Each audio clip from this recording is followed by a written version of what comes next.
A 6-year-old suffering from mental and physical disabilities who has been missing for 4 months was living inside a cramped refurbished shed filled wall to wall with clutter with his 6 siblings. That's right, Noel Rodriguez-Alvarez was living in a shed cluttered with crap, and he was living with his 6 siblings. Noel was last seen in Everman, Texas in November, but wasn't reported missing until police made a wellness check on March the 20th and questioned Cindy, the mother, who claimed that her child was with his biological father in Mexico. CPS, Child Protective Services, got in touch with Noel's father, and Noel's father said that he had never met his own son and that he was deported before Noel was born. So the mother was lying. Everman police reached out to the mother again on March the 23rd, but it's believed that she had left the country, at which point an Amber Alert was issued, well actually 2 days later. The investigation revealed that Noel had never been enrolled in school. 6 years of age, 6 siblings, never been enrolled in school. The mother claims that he was living with his father in Mexico. Father has never even met the boy, and it turns out the boy has never been enrolled in a school. 6 years old. Where were the authorities? That's a failing, 100%. Child Protective Services failed, doctors failed. I don't know what other authorities would have failed. I don't know if the education system need to chase up on this kind of thing, but certainly the system has failed. Noel Rodriguez-Alvarez, never been enrolled in a school, 6 years of age, missing but not reported missing for close to 6 months, not until the police knocked on the mother's door for a wellness check. Police believe the mother, Cindy Rodriguez-Singh, 37 years of age, fled to India on March the 23rd with her husband and 6 of her children, who are believed to be between the ages of 5 and 11 years old. Noel is nowhere to be found. Concerningly, Noel has a requirement to be on oxygen at certain points. So I don't know the full details of Noel's condition, but we are told that he has mental and physical disabilities and that he requires oxygen at certain times. Footage from inside the home shows toys, clothes, baby products and food left behind in the shed with only 2 beds inside. So 7 children, 2 beds. The Everman police chief said the circumstantial evidence is certainly building up to a level where it becomes criminal. I mean, I don't wish to be too facetious, but yes. The boy hasn't been seen since November. The mother didn't report him missing until a wellness check occurred late March. The whole family up and leave. The mother and the husband up and leave to India days after the mother finally reported Noel as being missing. The mother lied, saying that Noel was with his father in Mexico. Complete fabrication. Cindy, the mother, had lived in the house at the front of the property for years before moving into the back shed when her family grew too large for the original dwelling. Well, seemingly they had the mother, the husband and 7 children in this shed with only 2 beds in it. She lived in the shed with 7 children. Meanwhile, 3 other children are said to be living with their grandparents. So this woman had 10 children by the look of it. Investigators believe family members who were interviewed had been coached to say the boy was recently seen, although he's been missing for much longer. It's believed that the family boarded a flight to Turkey and then transferred to head to India. A travel visa for one of the mother's children was found during the investigation and was obtained a day after authorities conducted the welfare check. So they conduct the welfare check, and then the very next day the mother arranges for all the children to have travel visas. Yeah, I mean, circumstantial evidence. I'm no lawyer, you can probably tell that. Circumstantial evidence, but certainly it does seem to be stacking up, pointing in one direction.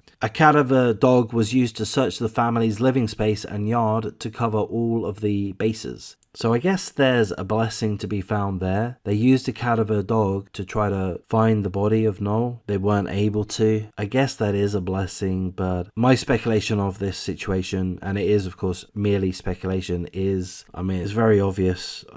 I take a very simplistic view of these types of things. It's obvious. The boy hadn't been seen since November. The mother didn't report him missing up until the police went around to her house to do a wellness check. We don't know why they did a wellness check, but there's probably 1,000 different reasons to. 7 children and 2 adults living in a shed with 2 beds in it and various crap everywhere. Yeah, a wellness check makes sense. Then she reports Noel has been missing. Then she lies and says that Noel's with her father in Mexico. Then she goes and gets travel visas for the entire family. Then she boards a plane with her family to Turkey to go to India. Again, Noel is mentally and physically disabled. He requires oxygen at times, so my assumption there is he requires quite a bit of care. The mother seemingly has 10 children. We're told 7 lived in the shed and 3 others lived with grandparents somewhere. I would think the mother was a little bit busy. Still, she was able to arrange these travel visas pretty quickly and presumably pay for flights. They live in a shed in squalor, but they can afford to pay for flights for at least 2 adults and 7 children. I don't know, that's a bit weird. But either way, she is guilty, unfortunately, in my opinion, of knowing exactly what happened to her son Noel. And I would say, in my opinion, Noel's life was taken away from him, and that the mother would be involved within that. I would guarantee. That would be my guess. Hopefully I'm completely wrong. Hopefully Noel will be found safe and well, but it just seems very unlikely to me. I'm gonna wrap things up. Don't listen to too many of my videos. Remember to go and watch some kitten videos, some puppy videos. I mean that in all seriousness. Try to do something a little bit fun, maybe watch some comedy. Try not to dwell on these situations too much. I'll be making one more video, then diving into some Merlot.